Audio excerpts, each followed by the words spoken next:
នឹងខ្លួនចរណៃអូនអពុតស្រីក្នុងលោកកាងពីបានឃើញចិត្តចិនរៀមគួចប្រាថ្នាបងចាប់ចិត្តស្នេហាលើអូនទេសភាពបានមានទាំងអស់ចិត្តបងគ្មានក្តីស្រណោះបន្តិចសោះព្រោះតែអូនពេញល្អប៉ុណ្ណឹងគុំនៅចាញ់រូបស្ងួនចាញ់ទាំងក្លិនខ្លួនស្រស់ពីស្រីបងធ្លាប់សោចហើយធ្លាប់យំព្រោះតែមុំមិនប្រណី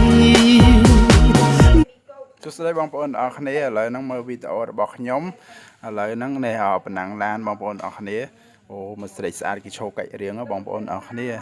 កាន់ឆាត់ផងហើយស្បែកជើងកវែងផងបងប្អូនអរគ្នាពិតជាមានភាពស្រស់ស្អាតមែនតើអែមហ្មងអូខេបងប្អូនអរគ្នាអញ្ចឹងយើងតាមដានទស្សនាជាបន្តទៀតតើមានស្រីស្អាត2នាក់ស្រីស្អាត2នាក់នេះគេធ្វើកាច់រៀងអ្នកគ្នាអូខេឥឡូវដល់វគ្គបរិសសង្ហាអូហូអែមហួសបាទបងប្អូនអរគ្នាឥឡូវហ្នឹងយើងមើលបន្តទៀតជាមួយនឹងមានម្ហូបអាហារញ៉ាំនៅពេលឲ្យយើងមកថតលេងកំសាន្តជុំគ្នាដើរលេងល្ងាចឥឡូវល្ងាចឯងបងប្អូនអរគ្នាល្ងាច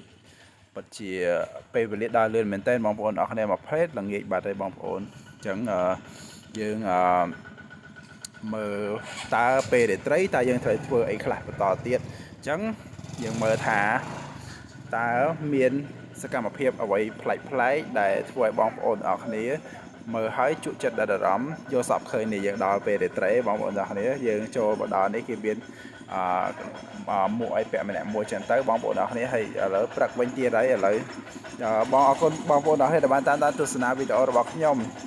ជួបគ្នានៅវីដេអូក្រោយបាទជម្រាបលាបងប្អូនអរគ្នាអរគុណច្រើន